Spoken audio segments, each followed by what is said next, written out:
Ladies and gentlemen, welcome to this explosive breakdown of one of the most shocking moments in daytime television history. Picture this. It's a crisp morning in New York City, the iconic Good Morning America studios buzzing with the usual energy of celebrity interviews, weather updates, and lighthearted banter. The date is July 22nd, 2025, and the guest of honor is none other than country music superstar Blake Shelton. Fresh off the release of his latest album that's been topping charts and winning hearts across the nation. Blake, with his signature cowboy hat tilted just so, his easygoing grin, and that deep Oklahoma drawl that makes fans swoon, strolls onto the brightly lit set like he owns the place. The audience erupts in applause, and co-hosts Robin Roberts, Michael Strahan, and George Stephanopoulos are all smiles, ready to dive into what should be a feel-good segment about Blake's new music, his life on the ranch, and maybe a teaser for his upcoming tour. George, the sharp-suited political veteran turned morning show anchor, kicks things off with a warm welcome. Blake Shelton, what a pleasure to have you back on GMA. Your new single, Ranch Life Blues, is everywhere. Tell us, what's the story behind those heartfelt lyrics? Blake chuckles, leaning back in his chair, and launches into a charming tale about lazy afternoons with his horses, the simple joys of small-town living, and how fatherhood to his stepkids with wife Gwen Stefani has inspired his songwriting. The crowd eats it up, laughter rippling through the studio as Blake shares a funny anecdote about teaching the kids to two-step, only for one to accidentally step on his boot and send him tumbling into a hay bale. It's all going swimmingly, the kind of segment that makes you grab another cup of coffee and settle in for the day. But then, as the conversation flows toward Blake's views on modern country music, George shifts gears ever so slightly, his journalist instincts kicking in. Blake, you've been. The tension escalates like a summer storm rolling over the plains, dark clouds gathering where blue skies once reigned.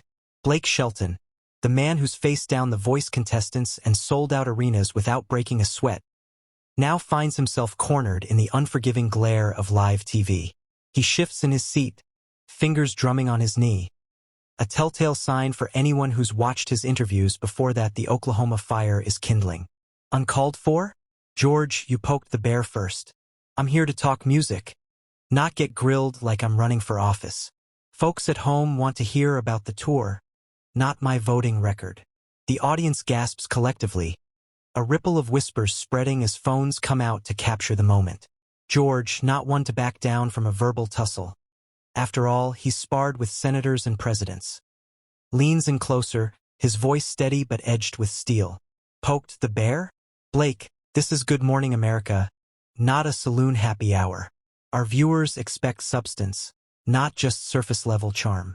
If you're going to champion real life, then let's talk about it. Your support for lax gun laws, for instance, in a country reeling from school shootings. Isn't that part of the heartland conversation? The studio lights seem to burn hotter, the air conditioner struggling against the heat of the exchange. Robin Roberts, ever the peacemaker, interjects softly. George, maybe we can circle back to the new album, but it's too late. The clash is in full gallop. Blake's eyes flash, his voice rising in that gravelly timbre that commands stadiums. Lax gun laws? George, you sit in this ivory tower, spouting stats from DC think tanks, while I've got friends and family who hunt to eat, who protect their own because the law's too damn slow. You want substance? Try living it instead of scripting it. The words land like a thunderclap, the audience divided. Some cheering Blake's raw honesty, others murmuring in shock at the profanity slipping through on Network T. As the applause died down, the air in the studio thickened with unspoken words, the kind that cling like humidity before a downpour, and Carrie's decision crystallized in an instant. The moment when self-respect outweighs decorum. She rose gracefully from the couch, her boots clicking softly against the polished floor, a stark contrast to the chaos brewing in her mind. Thank you for having me, everyone, she said, her voice steady as a hymn, but directed pointedly at the camera rather than the hosts. But I think I've said all I need to today. Blessings to you all. With that, she turned on her heel, striding toward the exit with the purposeful gait of someone who's danced through worse storms.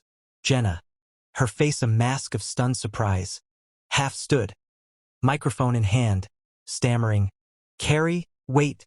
We love you. Let's talk this out." But the plea fell on the wind as Carrie pushed through the heavy studio doors, the whoosh echoing like a final punctuation. Backstage, her small entourage, longtime manager Lisa, a loyal makeup artist named Tara, and two close friends from her tour crew, Sarah and Mia, sprang into action, forming a protective phalanx around her. "You okay, boss?" Lisa whispered, handing her a water bottle as they hurried down the dimly lit hallway lined with dressing room doors and discarded scripts.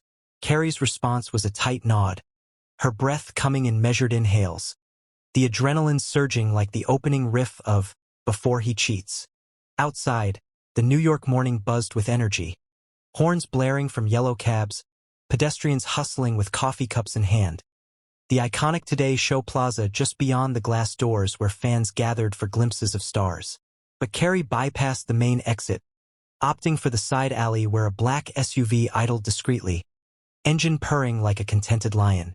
Meanwhile, back in the electrified void of the Today studio, the aftermath unfolded like a slow-motion car crash, every second captured and amplified for the masses. Jenna Hager, still perched on the edge of the couch, her floral blouse now seeming wilted under the hot lights, turned to the camera with a forced smile that didn't quite reach her eyes. "Well, folks, that was unexpected. Carrie Underwood, everyone, what a powerhouse. We'll be right back after this break." The commercial fade to black was abrupt, producers scrambling behind the scenes to assess damage control, whispers of, "What the hell just happened?" rippling through the control room. Hoda Kotb, ever the diplomat, jumped in during the segment's resumption, steering toward lighter fare with a guest chef demo on avocado toast variations. But the elephant in the room trumpeted loudly. Off-air, Jenna retreated to her dressing room, phone in hand, texting her co-hosts in a group chat. "Did I push too hard? OMG. She's amazing. I just wanted real talk." Jenny McCarthy Wahlberg, popping her head in with a bear hug, quipped, "Babe, you poked the mama bear. But hey, ratings gold." Maria Menounos, more measured, suggested a joint social post extending olive branches, emphasizing sisterhood in the industry. The live audience, a mix of tourists and diehards clutching Starbucks cups, buzzed with speculation. Some cheering Carrie's exit as feminist fortitude, others murmuring about diva behavior in hushed tones. As the show wrapped, Jenna addressed it head-on in her closing monologue, her voice cracking just a touch. "Look, Carrie and I go way back. We've shared laughs, tears, everything. If my questions came off wrong, that's on me. She's a trailblazer and I respect her fire. Let's all celebrate women who speak their truth." The sentiment landed sincerely, softening the sting for many viewers. But the internet, that merciless arena, had already fractured into camps. The ripple effects of Carrie's storm-off cascaded far beyond the immediate headlines, igniting a cultural bonfire that illuminated long-simmering debates in entertainment, feminism, and the authenticity of public personas. Within hours, A-listers from all corners chimed in, turning a morning mishap into a symposium on boundaries. Reba McEntire, Carrie's country music godmother, tweeted a simple yet seismic, "Proud of you, Carrie. Real queens set the terms. #Women in country." Dolly Parton, ever the sage, followed with a folksy video from her Dollywood office. "Sugar, sometimes you gotta rhinestone that door on your way out. Love you both. Life's too short for grudges." On the flip side, voices like Megyn Kelly, former Today colleague turned podcaster, defended Jenna's approach. Tough questions build tough stories. Carrie handled it like a pro. Kudos to both. The discourse spilled into podcasts and panels. The View devoted a segment to "When Does Probing Become Poking?" Whoopi Goldberg moderating with her trademark blend of humor and heat, concluding, "White women, check your lane." Carrie's lane was paved by her own sweat. Social media became a battlefield of nuance. Gen Z creators on TikTok remixing the clip with empowerment overlays, garnering millions of views, while boomer forums on Facebook decried cancel culture creeping into coffee talk. Carrie, true to her introverted core, let her music do the talking, dropping an impromptu acoustic cover of Unbreakable Lines on Instagram Live from her home studio that night, her voice raw and resonant, drawing 5 million viewers who flooded comments with virtual hugs. "This is for every woman who's ever felt unseen," she captioned, the post amassing likes faster than wildfire. Jenna, meanwhile, hosted a solo follow-up on her Everything Everywhere All at Once SiriusXM show, opening with vulnerability. "I replayed that moment 100 times. Carrie, if you're listening, call me."